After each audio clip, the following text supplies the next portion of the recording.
Cuando la fe se vuelve rutina, Dios sigue teniendo una respuesta: su palabra y su espíritu. Bienvenido a este camino de renovación. Fíjate en esto, ¿eh? Por lo general, cuando hablamos de un diagnóstico médico, digamos, de la salud del cuerpo físico, existe una expectativa casi inquebrantable de precisión absoluta. Claro, es como ingeniería pura, ¿verdad? Exacto, o sea, alguien se rompe un brazo, entra en esa sala fría del hospital, le toman la radiografía, la máquina hace un zumbido y bueno, en cuestión de minutos aparece esa línea blanca, irregular y súper nítida en la pantalla negra. Sí. Y el médico simplemente señala con el bolígrafo y dice, mira, ahí está el problema exacto. Tienes una fractura limpia en el cúbito. Eso es. Y, a ver, es una precisión totalmente binaria. Totalmente. O el hueso está roto o está intacto. Y psicológicamente hablando, esa certidumbre es tremendamente reconfortante para nosotros. Es que nos fascina. A los seres humanos nos fascina que las cosas sean visibles, que la realidad se pueda categorizar en cajas perfectas con etiquetas claras, con fechas, horas exactas y causas evidentes. Claro, porque nos da una sensación de control sobre el caos de la vida. Es limpio, es ordenado. Exactamente. Pero, y aquí viene el tema de hoy, cuando damos un paso al lado, cuando salimos del hospital y entramos en el terreno del crecimiento personal, de las transformaciones profundas y muy especialmente del ámbito espiritual, esa máquina de rayos X se rompe por completo. Madre mía, salta por los aires. Literalmente. Empezamos a mirar un panorama que es, siendo muy honestas, bastante borroso. Y de eso trata exactamente la inversión profunda de hoy. Un tema apasionante, la verdad. Vamos a adentrarnos a fondo en un extracto fascinante. Es el día 5 de un documento llamado Bitácora de Palabra y Espíritu. Un texto muy revelador. Sí, es un texto titulado No todos los comienzos hacen ruido. Y para quienes nos escuchan, este material fue escrito por el pastor Renzo Espinosa de la iglesia Redil Norte, que está ubicada en la ciudad de Bello, en Antioquia, Colombia. Y la misión que aborda este texto me parece vital para la salud mental y emocional de cualquier persona que esté en un proceso de búsqueda. Totalmente de acuerdo. Vamos a desgranar esa ansiedad silenciosa que carcome a muchísima gente, esa duda constante de si una experiencia espiritual o un cambio de vida profundo es verdaderamente válido si no vino acompañado de un evento dramático. O espectacular, lleno de lágrimas y relámpagos. No. Eso es. El objetivo del autor aquí es quitar un peso de encima que es, francamente, totalmente innecesario, y enseñarnos a identificar la mecánica real de la transformación humana. Mucho más allá del ruido de la línea de salida, como suele decirse. Es que el texto pone el dedo en la llaga sobre un problema tremendo. Habla de esa especie de complejo de inferioridad por no tener una historia de conversión que parezca escrita por un guionista de cine. Lo describe de una manera muy aguda. El documento explica cómo, a lo largo de la historia, algunas personas relatan su encuentro inicial con lo divino como un quiebre visible. Un antes y un después marcadísimo. Claro. El texto utiliza frases literales como una noche inolvidable, un llanto incontenible, una crisis profunda. Es lo que el autor cataloga como conversiones tipo terremoto. Madre mía, la palabra terremoto ya te lo dice todo. Son esos momentos tan marcados, tan violentos en el buen sentido, que uno puede señalarlos en el calendario con un rotulador rojo. Y por supuesto, el texto celebra esas historias, porque son reales y maravillosas. Sí, no las invalida en absoluto. Para nada. Pero lanza una advertencia sociológica muy seria. Y es que las comunidades, sin darse cuenta, han empezado a elevar estos testimonios espectaculares a la categoría de norma. Y ahí es donde entra mi conflicto con todo esto. Yo estoy segura de que estamos culturalmente condicionados por el cine y por las redes sociales. Ostras, totalmente. Esperamos que todo gran cambio en la vida ocurra en una escena de clímax, ¿verdad? Como en las películas. Exacto. Imagina el cliché cinematográfico. Está lloviendo a cántaros, el protagonista cae de rodillas en medio de la calle vacía, la música sinfónica sube a todo volumen. Y hay una revelación que parte el cielo en dos. Eso es. Y claro, si trasladamos eso a la vida real, a nuestro día a día, ¿acaso esta expectativa de película no nos está haciendo dudar de los cambios que son reales? De los cambios profundos pero silenciosos. Exactamente. Los hace dudar de lo que es genuino pero discreto. Pues el peligro de esa mentalidad tan dramática es que relega la vida real a las escenas eliminadas. Si no hay banda sonora de fondo, asumes que no está pasando nada importante. Qué buena forma de verlo. Y esta obsesión moderna por lo que el texto llama el volumen del inicio genera una inquietud tremenda en personas que son genuinas y sinceras. ¿Personas que están esforzándose de verdad? Hablamos de gente que está en pleno proceso, cambiando sus hábitos, reordenando sus prioridades, pero que escuchan estos testimonios volcánicos y en la intimidad de sus pensamientos se preguntan cosas muy duras. Se preguntan si lo suyo es una farsa.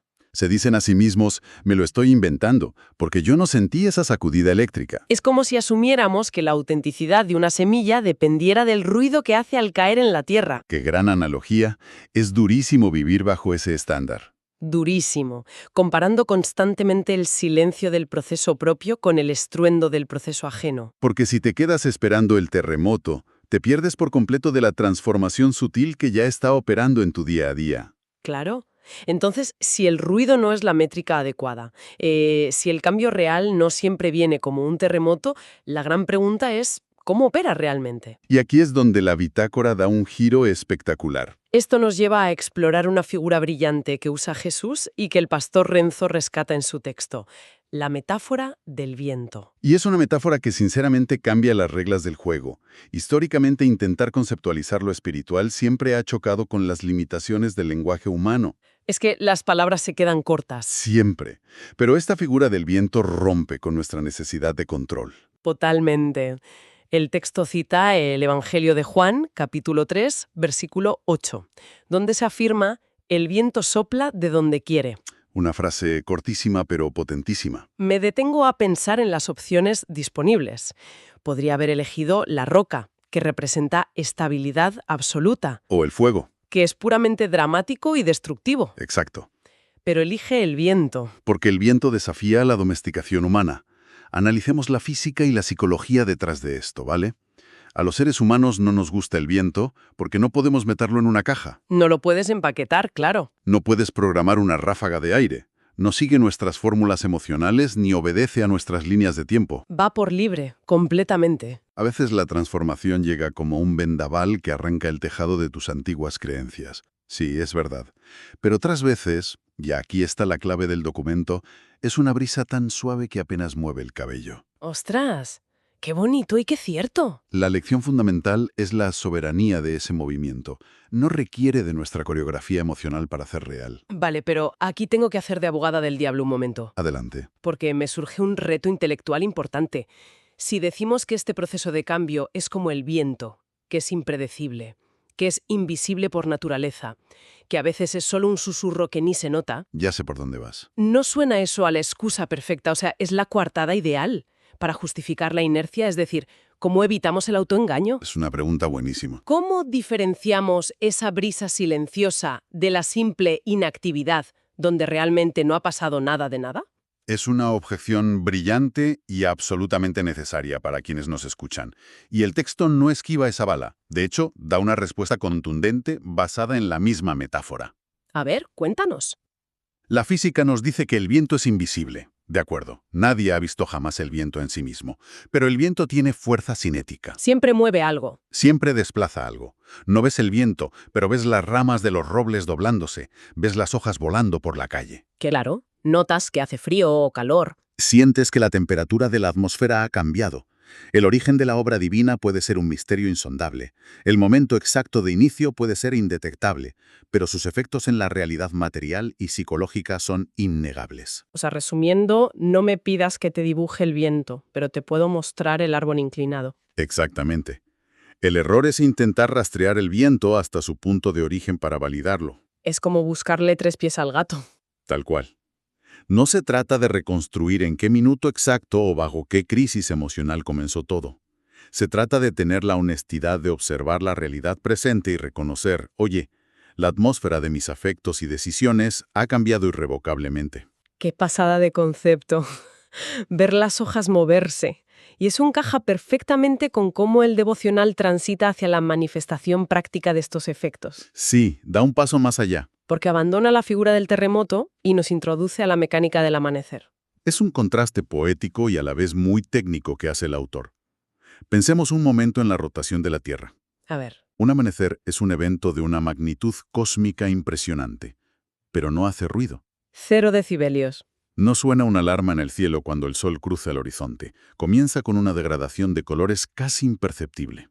Un azul marino que se vuelve un poco más claro. Luego un tono violáceo, hasta que sin un solo estallido miras alrededor y te das cuenta de que puedes leer un libro sin encender la lámpara. Y la oscuridad, sencillamente, ya no está. La transformación gradual es incuestionable en retrospectiva. Y para aterrizar esa luz del amanecer en la vida cotidiana, el texto utiliza una referencia bíblica que, te digo la verdad, me dejó totalmente desarmada. ¿Cuál es? Cita Primera de Juan, capítulo 3, versículo 14, que dice: «Sabemos que hemos pasado de muerte a vida porque amamos a los hermanos». Uf, tremendo. Cuando leí eso, tuve que parar.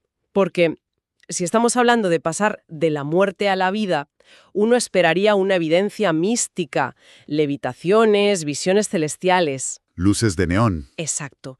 Pero la prueba del milagro más grande del universo es aprender a amar a la gente. Y es que el apóstol Juan, con esa afirmación, destruye el misticismo inútil y nos ancla en la realidad más cruda y difícil que existe. Las relaciones humanas. Las relaciones humanas, que son un terreno complicadísimo.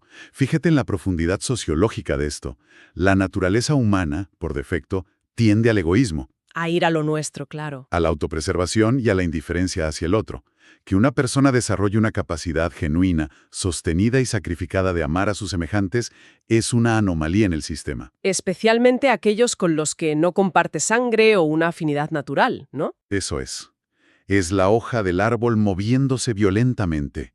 La evidencia definitiva de que amaneció en la vida de alguien no es un recuerdo borroso de un día que lloró mucho en un auditorio. Claro. La evidencia es el barro cotidiano de soportar, perdonar y amar al otro hoy. Es sacar la espiritualidad de las nubes y ponerla a caminar por la acera. Bajarla a la tierra. A saludar al vecino que te cae fatal, a tener paciencia con el compañero de trabajo o el miembro de tu comunidad. Y no es tarea fácil. Que va, de hecho, el devocional lanza una serie de preguntas de diagnóstico para medir esta nueva luz del amanecer.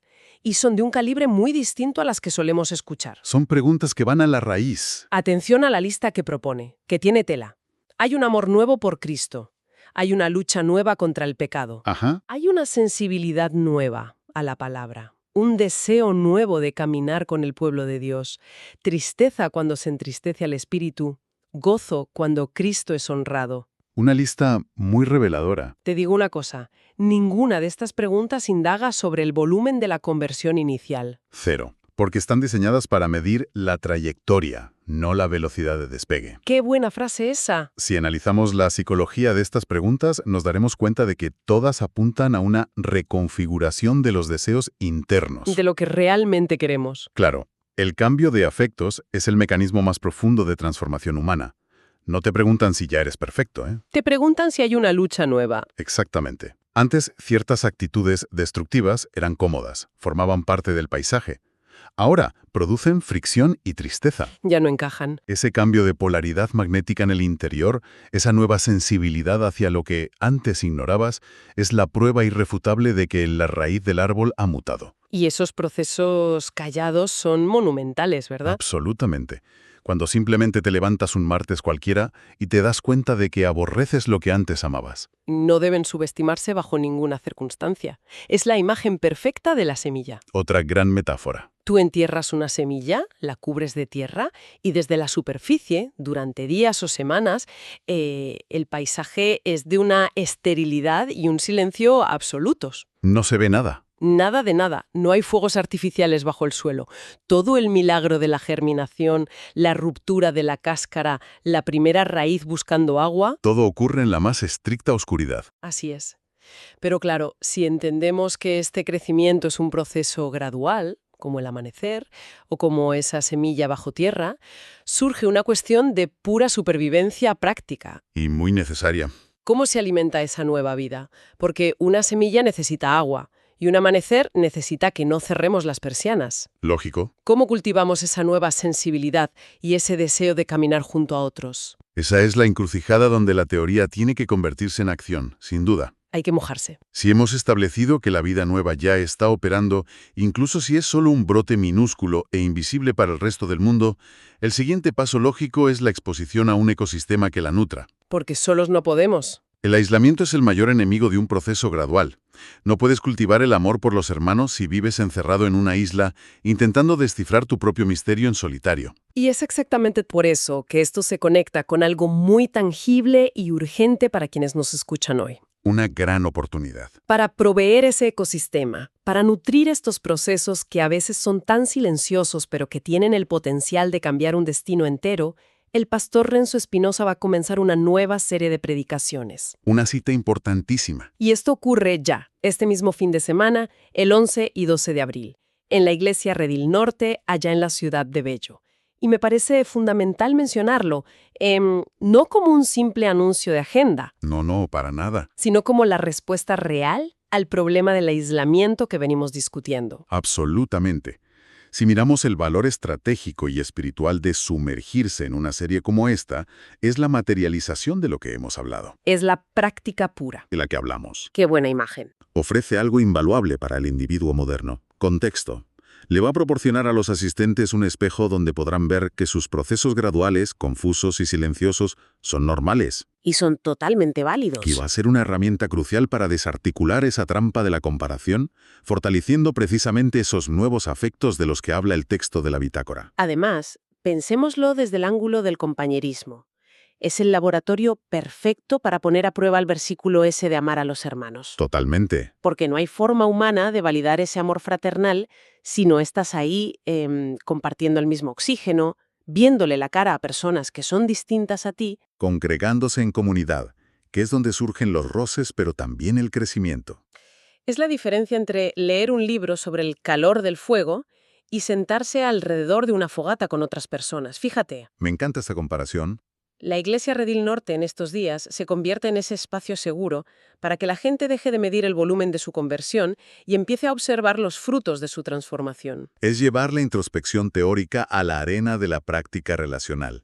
Al final del día, la autenticidad de la obra del viento se demuestra en cómo esos árboles que han sido movidos se entrelazan. Y se protegen mutuamente en el bosque. Exacto. Bueno, vamos recogiendo los hilos de esta conversación tan reveladora que hemos tenido, porque el tiempo vuela. Madre mía, se ha pasado rapidísimo. Hemos transitado por un camino fascinante.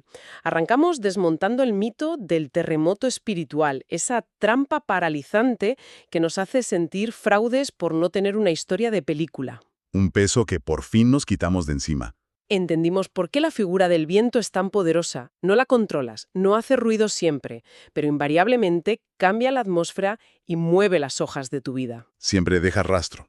Y llegamos a la conclusión de que la prueba definitiva del amanecer no es la bulla que hace el sol al salir, sino la capacidad palpable y cotidiana de amar a quienes nos rodean y reordenar nuestros afectos más íntimos. Qué buen resumen. Me quiero quedar con lo que el propio devocional enmarca como su frase de fuego, que es oro puro. Dice así: la vida nueva no siempre entra con estruendo, pero siempre deja señales de que el espíritu pasó por ahí. Es una síntesis magistral, de verdad. Y bueno, para edificar sobre esa misma idea de la semilla que germina bajo tierra, en absoluto silencio, me gustaría dejar a la audiencia con una reflexión final. Adelante, a ver qué nos traes. Algo para masticar durante el resto de la semana. Si hemos comprendido hoy que el inicio más vital, profundo y verdadero de una transformación puede parecer, desde afuera, un silencio total y absoluto, ¿Sí? ¿qué otras áreas de nuestra propia vida, o peor aún, a qué otras personas a nuestro alrededor estamos subestimando o descartando hoy, simplemente porque su proceso de cambio no está haciendo el ruido que nosotros exigimos en este preciso momento? ¡Ostras! ¡Qué bofetada al ego esa pregunta! Es para pensarlo bien. Nos obliga a cuestionarnos si seguimos usando la máquina de rayos X rota para medir el viento, ¿verdad? Exactamente. Pues muchísimas gracias a todos por acompañarnos en esta inmersión profunda, por desafiar las perspectivas habituales y por buscar siempre la sustancia más allá del ruido. Ha sido un placer. Y recordad esa cita clave para este fin de semana, 11 y 12 de abril, en Redil Norte, con la nueva serie de predicaciones del pastor Renzo. Es el momento perfecto para ir a nutrir esas semillas. Un abrazo inmenso, cuidaos mucho y nos encontramos en el próximo análisis.